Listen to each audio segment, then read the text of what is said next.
Olá, estamos aqui mais uma vez estudando a Palavra de Deus e hoje iniciaremos mais um livro da Bíblia, o livro de Ruth.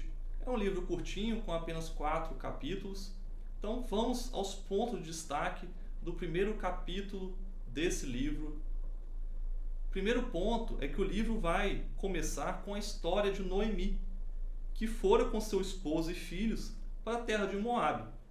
Porém lá morreram o seu esposo e os seus 2 filhos que haviam se casado ali com moças moabitas. E aí ela ficou sozinha com suas noras.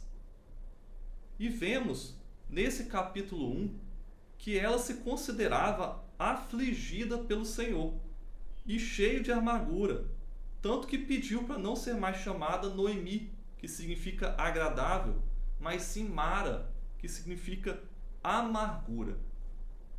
Ela atribuía então a culpa do seu infortúnio ao Senhor Deus, que havia trazido fome no povo de Israel, havia levado ela a tomar a decisão de ir para o exterior e havia então levado à morte os seus 2 filhos, assim como o seu esposo, deixando ela sozinha ali no mundo. Mas vemos que muitas das vezes os seres humanos, principalmente os personagens bíblicos, atribuem a Deus a causa dos seus infortúnios, mas não necessariamente isso é verdade. Deus havia matado seu esposo, seus filhos? Não. Mas pelo fato dele ter permitido que isso acontecesse, seres humanos muitas vezes atribuem culpa a Deus pelos maus acontecimentos nesse mundo.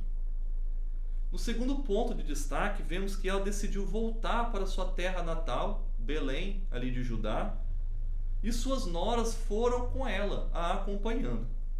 Porém, num dado momento ali do caminho, ela disse que elas deveriam voltar também para as casas de suas mães.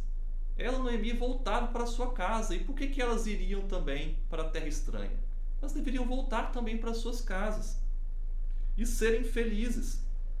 Porque ela, Noemi, não tinha nada mais para oferecê-las. Ela não poderia mais ter filhos e assim ter um homem para poder casar com elas novamente.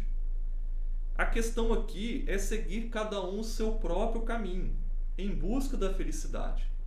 Mas Noemi meio que buscava o isolamento e a depressão, após as perdas que sofrera.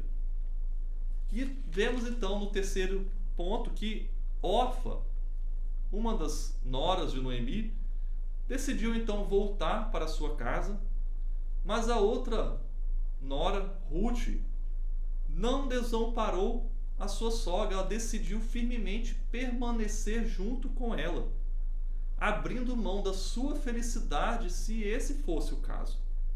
Ela então se entregou às vontades da sua sogra, falando: onde você for eu vou, onde você ficar eu ficarei, incluindo ficar junto do seu Deus. E aí temos um detalhe no verso 15 que Noemi havia dito para ela voltar para os seus deuses, assim como a sua cunhada havia feito. Mas ela não se comprometeu a seguir a sua sogra até a morte e seguir também o Deus dela, porque finalmente esse Deus havia se tornado o Deus dela também. Esse é o guia de estudos do primeiro capítulo. Vamos seguir nessa jornada estudando essa que é uma história bem interessante, mas que podemos tirar lições importantes para a nossa vida.